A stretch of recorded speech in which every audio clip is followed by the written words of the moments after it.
Assalamualaikum warahmatullahi wabarakatuh. Sahabat semuanya, bertemu kembali dengan channel pendidikan Diskusi Hukum. Di video kali ini saya akan membahas tema tentang nebis in idem dalam perkara perdata. Oke, langsung simak aja ya penjelasannya ya. Nebis in idem adalah salah satu asas dalam pemeriksaan perkara perdata. Nebis in idem maksudnya adalah terhadap perkara yang sama yang telah memiliki keputusan berkekuatan hukum tetap tidak dapat diadili untuk kedua kalinya. Ketentuan nebis in idem dalam perkara perdata bisa dilihat dalam pasal 1917 sampai dengan 1918 KUH Perdata.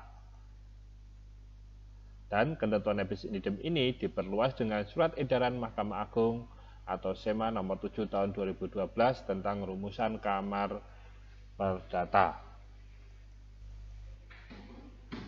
Syarat putusan nebis in idem.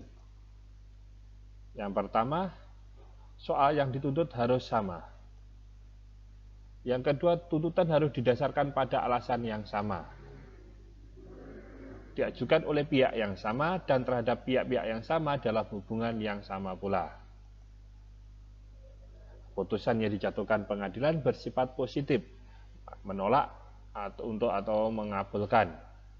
Kemudian putusan tersebut memperoleh kekuatan hukum tetap. Artinya apa? Putusan ini jelas, menolak atau mengabulkan. Jadi di sini tidak ada putusan yang dinyatakan tidak dapat diterima atau tidak berwenang. Jadi putusannya jelas, menolak gugatan atau mengabulkan gugatan. Putusan pengadilan yang perkaranya tidak termasuk nebis idem ini jika bisa diajukan kembali. Di sini adalah yang pertama putusan gugur. Nah, putusan gugur ini karena si penggugat pada saat mengajukan gugatan tidak datang, sehingga pada sidang pertama dan kedua tidak datang, atau pada sidang pertama tidak ada, maka langsung perkara digugurkan. Ini bukan dengan ada putusan gugur ini pihak penggugat masih bisa mengajukan kembali. Yang kedua adalah putusan gugatan tidak dapat diterima.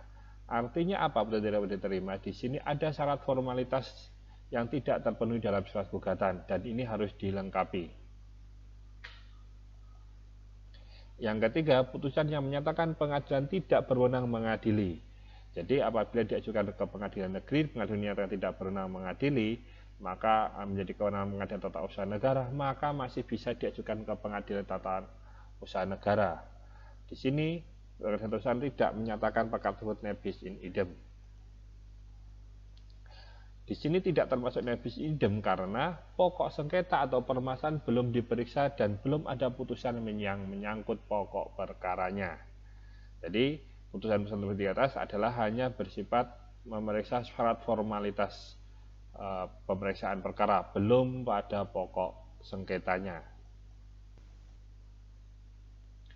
Sedangkan dalam aturan SEMA nomor 7 tahun 2012, yaitu hasil rumusan kamar perdata, di sini menyimpangi ketentuan dari pasal 1917 KUH Perdata. Di sini dianggap nebis in idem meskipun pihaknya tidak sama persis dengan pihak berperkara terdahulu dengan syarat sebagai berikut. Jadi di sini pihaknya bisa tidak sama tetapi ada sama persis atau mungkin ada berbeda dikit. Nah, syaratnya yang pertama yaitu pada prinsipnya pihaknya sama meskipun ada penambahan pihak. Di sini prinsipnya hanya pihaknya sama, mungkin sebelumnya yang digugat ahli waris A sampai B, C tidak diikutkan. Sekarang karena pada pemeriksaan sebelumnya kalah, sekarang menjadi ahli warisnya A, B, dan C, menambah ahli waris saja. Pada prinsipnya sebenarnya yang digugat adalah ahli waris dari pihak A, seperti itu. Yang kedua, ada status objek perkara telah ditentukan dalam putusan terdahulu. Jadi objek perkara sudah ditentukan dalam putusan terdahulu. Sehingga di sini pokok perkara sudah memiliki kekuatan hukum tetap dan tahu status hukumnya bagaimana. Nah, dalam perkara terdahulu putusannya menolak atau mengabulkan gugatan. Nah, pokok perkara di sini artinya telah diperiksa. Itu tadi penjelasan dari kami. Saya ucapkan terima kasih sudah menonton video ini. Jika ada pertanyaan, saran, dan masukan silahkan disampaikan di kolom komentar. Kami akan mencoba menjawab semua pertanyaan yang Anda sampaikan. Sampai bertemu kembali di video kami yang akan datang.